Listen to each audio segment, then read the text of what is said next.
নমস্কার বন্ধুরা, তোমরা সবাই কেমন আছো? আশা করছি ভালো আছো। তো চলে এসেছি আজ নতুন ভিডিও টপিক নিয়ে। তোমরা ইউটিউবে কাজ করে যাচ্ছ বিগত 1 বছর, কেউ হয়তো 2 বছর, কেউ হয়তো 3 বছর তোমরা কাজ করেই যাচ্ছ, কিন্তু তোমাদের ভিডিওতে কিন্তু ভিউজ আসছে না, কোনো ভিডিও কিন্তু তোমাদের ভাইরাল হচ্ছে না। তাহলে ভেবে দেখেছো কোনোদিনও কেন তোমাদের ভিডিওতে ভিউজ আসে না? এটা তোমরা কোনোদিনও কিন্তু ভেবে দেখোনি। দেখা যাচ্ছে তোমরা ভালো ভালো কন্টেন্ট বানাচ্ছ, ঠিক আছে, যে কন্টেন্ট খুব ভালো, কন্টেন্টের দম আছে, কিন্তু তাও তোমাদের কিন্তু সেই সব কন্টেন্টে কিন্তু ভিউজ আসছে না। তোমরা মানে কোথাও না কোথাও তো ভুল করছো, যার কারণে এই সমস্যাটা হচ্ছে, ভিউজের প্রবলেমটা তোমরা ভুগছো। তো আমি যে ভুলগুলো দেখাবো, সেই ভুলগুলো প্রতিনিয়ত কিন্তু তোমরা করে যাচ্ছ, আর যার কারণে কি হচ্ছে, তোমাদের চ্যানেলটা কোনোদিনও র্যাঙ্ক করছে না, তোমাদের ভিডিও ভাইরাল হচ্ছে না। তাহলে তোমাদের চ্যানেলে এমন কি করতে হবে যাতে করে তোমাদের চ্যানেলটা র্যাঙ্ক করে, তোমাদের ভিডিওতে ভালো রকম ভিউজ আসে, ঠিক আছে? এই সমস্ত কিছু এই ভিডিওর মাধ্যমে আমি তোমাদের দেখিয়ে দেবো। তাই বলছি তোমরা এই ভিডিওটা সম্পূর্ণ মনোযোগ দিয়ে দেখো। যদি তোমরা পুরো ভিডিওটা দেখতে পারো, তাহলে কিন্তু তোমরাও তোমাদের চ্যানেলটাকে র্যাঙ্ক করাতে পারবে, ভিডিও ভাইরাল করাতে পারবে। তাই আমি ভিডিওটা শুরু করবো। ভিডিওটা শুরু করার আগে আমার চ্যানেলে তোমরা যারা নতুন দর্শক আছো তাদের উদ্দেশ্যে বলবো, আমার চ্যানেলটিকে সাবস্ক্রাইব করে পাশে থাকা নোটিফিকেশন বেলটি অন করে দাও। যখনই আমি ভিডিও আপলোড করবো সবার আগে তোমাদের কাছে পৌঁছাবে। আর হ্যাঁ, আমার ভিডিওতে লাইক কমেন্ট আর শেয়ার করতে ভুলো না, কারণ তোমাদের এই একটা লাইক কমেন্ট শেয়ারে কিন্তু আমি মোটিভেট হই নেক্সট ভিডিও বানানোর জন্য। তো চলো বন্ধুরা, বেশি কথা না বাড়িয়ে আমি ভিডিওটা শুরু করছি। তোমাদের বলে দিই কেন তোমাদের ভিডিওতে ভিউজ আসে না, চ্যানেলটা র্যাঙ্ক করে না। তো এবার চলো আমি তোমাদেরকে দেখিয়ে দিচ্ছি। তো আমি এখান থেকে যেমন চলে এসেছি ওয়াশি স্টুডিওতে, এখান থেকে অ্যানালিটিক্সে যদি যাই, যাওয়ার পর এখানে এখানে কন্টেন্টে গেলে এখানে তোমরা দেখতে পাবে, দেখো ভিউজ, ঠিক আছে, যেমন আমার লাস্ট 28 দিনে 5100 গ্রিন টিক হয়ে আছে, ঠিক আছে।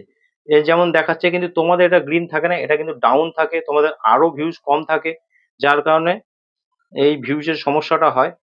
তারপরে এবার এদিকে গেলে তোমরা দেখতে পাবে, দেখো ইমপ্রেশন, আমার চ্যানেলে মোট ইমপ্রেশন আছে 1 লাখ, তাও কিন্তু আমার এটা ডাউন হয়ে যায়, তোমাদের এর থেকেও কম থাকে। তোমাদের হয়তো 5,000, 10,000 বা 20,000 এরকম হয়তো ইমপ্রেশন থাকে। তা এরকম ইমপ্রেশন থাকলে তাহলে তো তোমাদের চ্যানেল কোনোদিনও র্যাঙ্ক করবে না, ভিডিও কোনোদিনও ভাইরাল হবে না, ঠিক আছে। তারপর যদি তোমাদের এখানটা দেখায় ইমপ্রেশন ক্লিক থ্রু রেট, আমার যেমন দেখাচ্ছে 4.3%, তো তোমাদের সেটাও থাকে না, তোমাদের আরো কম থাকে। তো এরকম কম থাকলে তো হবে না। তারপর যদি তোমরা এখানে দেখো এভারেজ ভিউ ডিরেকশন, 4 মিনিট আমার যেমন 21 সেকেন্ড দেখাচ্ছে, তোমাদের দেখে 1 মিনিট, 1.5 মিনিট, ঠিক আছে, এরকম থাকে। তো এরকম থাকলে কিন্তু তোমাদের কোনোদিনও চ্যানেলটা র্যাঙ্ক করবে না, ভিডিও কিন্তু কোনোদিনও তোমাদের ভাইরাল হবে না, ঠিক আছে। 1% 2% থাকলে কিন্তু চলবে না। তারপর এবার আমি তোমাদের দেখে দিচ্ছি, দেখো এই যে ইমপ্রেশন, ইমপ্রেশন যত বাড়বে তোমাদের কিন্তু ভিডিওতে ভিউজ বাড়বে, ঠিক আছে। তো ইমপ্রেশন বাড়ানোরও একটা টেকনিক আছে, সেটা আমি তোমাদেরকে বলে দেবো। তো এই যে আছে ইমপ্রেশন ক্লিক থ্রু রেট, এটাকেও তোমাদেরকে বাড়াতে হবে। এটা কিভাবে বাড়বে সেটাও আমি তোমাদের বলে দেবো। এভারেজ ভিউ ডিরেকশন, ঠিক আছে, এটা যেমন 4 মিনিট 21 সেকেন্ড আছে, আমার আরেকটু বাড়াতে হবে। তো তোমাদের 1 মিনিট বা 1.5 মিনিট 2 মিনিট এরকম থাকে, তো সেরকম থাকলে কিন্তু চলবে না, এটাকেও বাড়াতে হবে। তার জন্য তোমাদেরকে ভালো ভালো কন্টেন্ট বানাতে হবে, ঠিক আছে, যে কন্টেন্ট গুলো অডিয়েন্সরা মনোযোগ দিয়ে দেখবে, সেরকম কন্টেন্ট যদি তোমরা বানাও, কোনো অডিয়েন্স ভিডিওতে যখনই ক্লিক করবে, যদি সেই কন্টেন্ট তার ভালো লাগে তাহলে তারা পুরো ভিডিওটা দেখবে, যদি কন্টেন্ট ভালো না হয় তারা কেটে বেরিয়ে যাবে। তো তার জন্য তোমাদেরকে কন্টেন্ট ভালো ভালো বানাতে হবে। এবারে দেখো ইমপ্রেশন ক্লিক থ্রু রেট, এটাকে বাড়াতে গেলে তোমাদের কি করতে হবে, তোমরা যে ভিডিওগুলো বানাচ্ছ, ভিডিওতে তো থাম্বনেল তোমরা অবশ্যই দিয়ে থাকো। তো সে যে থাম্বনেল গুলো তোমরা ভিডিওতে ইউজ করছো, সেই থাম্বনেল গুলোকে ইমপ্রুভ করতে হবে, ঠিক আছে। মানে থাম্বনেল যদি ইমপ্রুভ না করো তাহলে তো অডিয়েন্সরা তোমাদের ভিডিওতে ক্লিক করবে না। তো প্রথমে যখন অডিয়েন্সের কাছে তোমাদের ভিডিওটা যাবে, তো তোমাদের থাম্বনেলটা তাদের কাছে যাবে, তারা থাম্বনেল দেখে তোমাদের ভিডিওতে ক্লিক করবে। ভিডিওতে কি বলছো সেটা পরের প্রশ্ন, কিন্তু থাম্বনেলটা যখন যাবে অডিয়েন্সের কাছে, থাম্বনেলটা যাতে অডিয়েন্সরা পছন্দ করে, ক্লিক করে তোমাদের ভিডিওতে, সেরকম ভালো থাম্বনেল তোমাদের বানাতে হবে। যে যেরকম থাম্বনেল এখন বানাচ্ছ তার থেকে আরো বেটার করতে হবে, ঠিক আছে, ব্যাপারটা বুঝেছো। আর ইমপ্রেশন ক্লিক থ্রু রেট বাড়াতে গেলে, ঠিক আছে, তোমাদের যে কোন টপিক এখন বর্তমানে চলছে সেগুলো আমি তোমাদের দেখিয়ে দিচ্ছি, দেখো। তো তোমরা অ্যানালিটিক্সে যখনই যাবে, এখানে 4টে অপশন দেখতে পাবে, ট্রেন্ডস, ওভারভিউ, কন্টেন্ট, অডিয়েন্স, ঠিক আছে। তো তোমরা এখান থেকে ট্রেন্ডসে চলে যাবে। এখান থেকে ট্রেন্ডসে চলে গেলে তোমরা এখানে দেখতে পাবে টপ সার্চ, দেখো এখানে টপ সার্চ দেখতে পাচ্ছ, তো তোমরা এই টপ সার্চে যখনই ক্লিক করবে, এখানে তখন আমার চ্যানেল, আমার ক্যাটাগরি অনুযায়ী আমাকে যেমন এখানে সাজেস্ট করেছে ইউটিউব যে আমার এই এই টাইটেল গুলো বেশি পরিমাণে সার্চ হচ্ছে আমার চ্যানেলে। তো আমাকে ইউটিউব এর ধরনের কন্টেন্ট বানাতে বলছে। তো আমি এরকম ধরনের কন্টেন্ট বানাই। তো তোমরাও দেখে নাও, তোমরা যে যা ক্যাটাগরি নিয়ে কাজ করছো তোমাদের আলাদা আলাদা হবে। তোমরা এখানে থেকে দেখে নাও যে কি বলছে। যেমন আমার এখানে দেখাচ্ছে YouTube studio setting for new channel, YouTube channel success tips, ঠিক আছে? New YouTube channel video upload time, watch studio setting for more views, ঠিক আছে? এরকম ধরনের দেখো কত কন্টেন্ট দেখাচ্ছে। তো আমাকে এরকম ধরনের কন্টেন্ট আমাকে বানাতে বলছে। তো তোমাদেরকেও ইউটিউব কিন্তু ওয়াচ স্টুডিওর মাধ্যমে দেখিয়ে দিচ্ছে। তোমরা এই জিনিসগুলো ফলো করছো না। তোমরা কি করছো? জাস্ট নিজেদের মনের ইচ্ছা মতো তোমরা কন্টেন্ট বানাচ্ছ। তো বানিয়ে তোমরা ছাড়ছো। তো এরকম করলে হবে না। ইউটিউব যেভাবে চলতে বলছে তোমাদেরকে, তো সেইভাবে তোমাদেরকে চলতে হবে। নিজেদের ইচ্ছামতো কাজ করলে কোনোদিনও তোমাদের চ্যানেল র‍্যাংক করবে না। তোমাদের কোনো ভিডিও কিন্তু কোনোদিনও ভাইরাল হবে না। ঠিক আছে? তো সেই জন্য বলছি এই টপ সার্চের যে টাইটেল গুলো দিচ্ছে এই টপিকে তোমরা প্রতিদিন একটা একটা করে ভিডিও বানাবে। ঠিক আছে? বানালে দেখবে তোমাদের অনেক বেটার রেজাল্ট তোমরা পাবে। তোমরা নিজেরাই বুঝতে পারবে। তারপর দেখো এখানটায় ওভারভিউতে গেলে এই যে টপ কনটেন্ট তোমরা দেখতে পাচ্ছ। এই যে টপ কনটেন্ট, এই টপ কনটেন্টে যদি আমি ক্লিক করি, তোমাদের যেসব কনটেন্ট গুলো সবথেকে বেশি ভিউজ এসেছে সেই সব কনটেন্ট গুলো কিন্তু এই টপ কনটেন্ট শো করবে। ঠিক আছে? ইউটিউব কিন্তু তোমাদের বলে দিচ্ছে এখান থেকে। যেমন আমার এখানে যেমন শো করছে দেখো, এই ১০ টা আমার শো করছে। তো আমাকে বলছে ইউটিউব এই ধরনের ভিডিও বানাতে। আবার নতুন করে বানাতে। ঠিক আছে? তো তোমরা কি করবে, এই টপ কনটেন্ট যে ভিডিওগুলো থাকবে পরপর ৪ টে ৫ টা ভিডিও তোমরা কি করবে কন্টিনিউ করবে। নতুন করে আবার তোমরা বানাবে।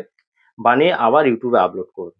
ঠিক আছে? তোমরা যদি এই জিনিসগুলো ফলো করে চলো তাহলে দেখবে এখন যা ভিউজ এসেছে, যখন আবার নতুন করে বানিয়ে তোমরা দেবে তখন দেখবে আরো বেশি ভিউজ এসেছে বা ভিডিও ভাইরাল হয়ে গেছে। ঠিক আছে? এই জিনিসগুলো তোমাদের ফলো করতে হবে। তোমরা এই জিনিসগুলো ফলো করো না।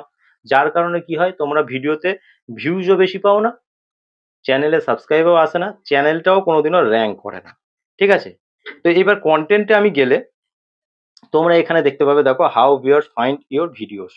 তারপরে একটু গেলে দেখতে পাবে কনটেন্ট সাজেস্টিং ইউ। তারপরে এখানে কনটেন্ট সাজেস্টিং ইউ তে গেলে তোমরা দেখতে পাবে তোমাদের কনটেন্ট গুলো কোন কোন ভিডিওর নিচে সাজেস্ট করছে। যদি সঠিক ভিডিওর নিচে তোমাদের ভিডিওগুলো সাজেস্ট করে তাহলে কিন্তু সেসব ভিডিওতে ভিউজ আসবে। মানে তোমাদের ক্যাটাগরি অন্য ইউটিউবারদের ভিডিওর নিচে যদি তোমাদের ভিডিওগুলো সাজেস্ট করা হয় তাহলে কিন্তু তোমাদের ভিডিওতে 100% অনেক বেশি ভিউজ তোমরা পাবে। ঠিক আছে? তো এখান থেকে তোমরা দেখে নিতে পারবে যে কোন কোন কনটেন্টের নিচে সাজেস্ট করে। যেন আমার কনটেন্টের নিচে আমার ভিডিওগুলো সাজেস্ট করা হয় বা অন্যান্য ভিডিওর নিচেও কিন্তু করা হয়। ঠিক আছে? এখান থেকে তোমরা দেখতে পেলে ৪৮ ঘন্টা, ৭ দিন, ২৮ দিন, ৯০ দিন। ঠিক আছে? এইভাবে তোমরা দেখে নিতে পারবে। তারপরে তোমরা এখানে দেখতে পাবে দেখো ইউটিউব সার্চ টার্ম। ঠিক আছে? এইখানটায় যখনই তোমরা যাবে তোমাদের প্রত্যেকেরই ইউটিউব সার্চ টার্মে এরকম কিছু কিওয়ার্ড থাকে। ঠিক আছে? তো তোমরা কি করো, এই কিওয়ার্ড গুলো সম্পর্কে জানো না যে কি করতে হয়। তা আমি তোমাদের বলে দিই, এই যে কিওয়ার্ড গুলো সার্চেবল কিওয়ার্ড গুলো মানে সার্চের মাধ্যমে যেগুলো মানে অডিয়েন্সরা তোমাদের ভিডিওতে এসেছে, তো এগুলো সার্চেবল কিওয়ার্ড। এই টপিকে তোমাদেরকে ভিডিও বানাতে হবে। তোমরা এগুলো করে থাকো না। যার কারণে তোমাদের ভিডিওতে কিন্তু ভিউজ আসে না। তো এখানে যেমন আমার দেখাচ্ছে সাবস্ক্রাইব বাড়াবো কিভাবে? YouTube all video, Bangla YouTube. তো এই যে জিনিসগুলো how to viral video on YouTube. তো এই যে টপিক গুলো এই টপিকে আমাকে আবার ভিডিও বানাতে হবে। যদি আমি ভিডিও বানাই তাহলে আমার ভিডিওতে অনেক বেশি ভিউজ আসবে, ভিডিও ভাইরালও হবে। তো এই জিনিসগুলো তোমাদেরকে ফলো করতে হবে। আর তোমাদেরকে কি করতে হবে, যে থাম্বনেল গুলো বানাচ্ছ তো সেগুলোকে ইমপ্রুভ করতে হবে। ঠিক আছে? যদি তোমরা আরো ভালো ভালো থাম্বনেল বানাতে পারো অবশ্যই তোমাদের ভিডিওতে অনেক বেশি ভিউজ আসবে। আর তোমাদেরকে কি করতে হবে? আরেকটা জিনিস আমি তোমাদের বলে দিই। তোমরা হয়তো জানো না যে কোন টাইমে তোমাদের ভিডিওগুলো আপলোড করা দরকার। তো তোমাদের তার জন্য তোমরা এখান থেকে when your viewers are on YouTube. তো এখান থেকে গেলে তোমরা এই যে টাইমের একটা গ্রাফ তোমরা দেখতে পাচ্ছ, এখান থেকে তোমরা টাইমটা দেখে নিতে হবে যে এই টাইমে তোমাদের অডিয়েন্সরা ইউটিউবে বেশি অ্যাক্টিভ থাকে। তোমরা সেই টাইমে তোমরা তোমাদের ভিডিওটা আপলোড করে দেবে। যদি করো এইভাবে কাজ তাহলে দেখবে তোমাদের ভিডিওতে অনেক বেশি কিন্তু ভিউজ আসছে। যেমন আমি এরকম করে থাকি। তো এখন রিচ ডাউন চলছে যার কারণে একটু ভিউজ প্রবলেম চলছে। তো কম বেশি হতেই থাকে। তো তোমাদেরকে থাম্বনেলটা অবশ্যই ইমপ্রুভ করতে হবে। এই যে থাম্বনেল বানানো হচ্ছে এগুলো ইমপ্রুভ করবে। আর যে টাইটেল গুলো আমি দেখালাম ওই টাইটেল গুলো নেবে, ওই টপিকের ভিডিও বানাবে, ওই টাইটেলটা টাইটেল সেকশনে দিয়ে দেবে। ডেসক্রিপশন বক্স ভালোভাবে দেবে। ট্যাগ সেকশনে অবশ্যই সার্চেবল ট্যাগ তোমরা দেবে, দিয়ে সঠিক টাইমে তোমাদেরকে ভিডিও আপলোড করতে হবে। যদি তোমরা এই নিয়মগুলো মেনে চলো, কন্টিনিউ করো, তাহলে দেখবে তোমাদের ভিডিও অনেক বেশি ভিউজ এসেছে, চ্যানেলটাও র্যাঙ্ক করছে, তোমাদের ভিডিও ভাইরাল হয়ে গেছে। ঠিক আছে, খুব সহজে তোমরা তোমাদের ইউটিউবে দেওয়া যে ক্রাইটেরিয়া সেগুলো পূরণ করে তোমরা ইনকাম শুরু করে ফেলেছো। ঠিক আছে, তো আজকের ভিডিও এই পর্যন্ত। যদি ভিডিও ভালো লেগে থাকে অবশ্যই ভিডিওতে লাইক কমেন্ট আর শেয়ার করতে ভুলো না। দেখা হবে নেক্সট ভিডিওতে। নমস্কার বন্ধুরা।